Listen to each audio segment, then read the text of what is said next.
সেটা চূড়ান্ত সিদ্ধান্ত হয়ে গিয়েছে 5ই আগস্ট।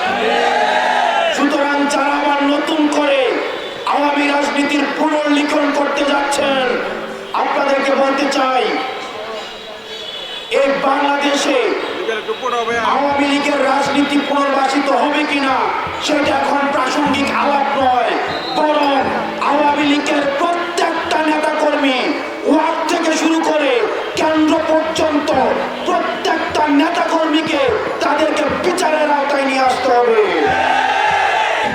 তাদের বিচার নিশ্চিত না হওয়া পর্যন্ত আবার যারা তাদেরকে পুনর্বাসনের কথা বলবে, তাদের উপস্থিতি ছাড়া যারা বলতে চাইবে যে নির্বাচন পার্টিসিপেটরি হবে না, আমরা ধরে নিব গত 16 বছর ধরে আওয়ামী লীগ যে জাহিলিয়াতের রাজনীতি বাংলাদেশে কায়েম করেছিল, সেখানে তাদের ইন্ধন ছিল। 5ই আগস্ট নির্ধারিত হয়ে গিয়েছিল আওয়ামী লীগের পরিণতি। এই আওয়ামী জাহিলিয়াতের শাসন বাংলাদেশ থেকে স্থায়ীভাবে নিষিদ্ধ হবে কিনা সেটির চূড়ান্ত সিদ্ধান্ত হয়ে গিয়েছিল 5ই আগস্ট। অত্যন্ত পরিতাপের বিষয়, আজকে বিপ্লবীরা এই বিপ্লবের লিখিত দালিলিক স্বীকৃতির জন্য যেখানে অপেক্ষা করছে, অন্যদিকে আজকে রাষ্ট্রযন্ত্র এই আওয়ামী পুনর্বাসনের জন্য বিভিন্নভাবে তারা প্রস্তুতি নিচ্ছে।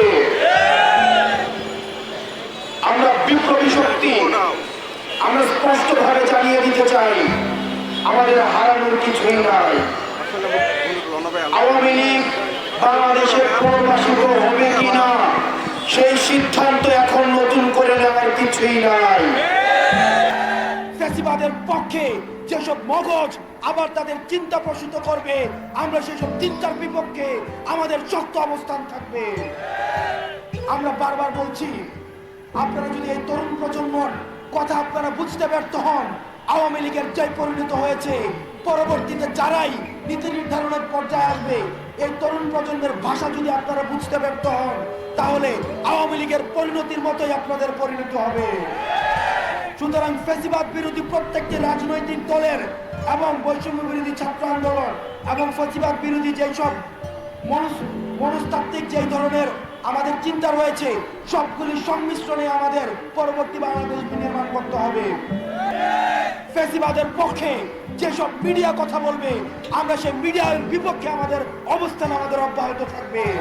আজকে 14 তারিখ, আজকে গণসংযোগের পরে আমরা 15 তারিখ পর্যন্ত সরকারকে সময় দিয়েছি। এই অন্তর্বর্তীকালীন সরকার কমিটমেন্ট দিয়েছে আমাদেরকে রাজনৈতিক ঐক্যমত্যের ভিত্তিতে আমাদের এই প্রক্লেমেশন অফ রেগুলেশন সেটিকে স্টেট থেকে এন্ডোর্স করবেন। অত্যন্ত দুঃখজনক বিষয় হচ্ছে, এখনো পর্যন্ত আমরা কোনো দৃশ্যমান কোনো পদক্ষেপ আমরা দেখি নাই। এবং এই ঘোষণাপত্র বাংলাদেশের তরুণদের ম্যান্ডেট হিসেবে কাজ করবে। এই ঘোষণাপত্র যদি আমরা এই মুহূর্তে না আদায় করতে পারি, তাহলে আমাদেরকে ইতিহাস থেকে মুছে ফেলার যে প্রক্রিয়া শুরু হয়েছে, সেই প্রক্রিয়া আবারও আমাদেরকে দখল করতে আসবে। আমরা তা হতে দেব না। আমরা কি তা হতে দেব? এই ঘোষণাপত্রের তরুণদের যে আকাঙ্ক্ষা, যে উচ্ছ্বাস, সেটার উল্লেখ থাকতে হবে।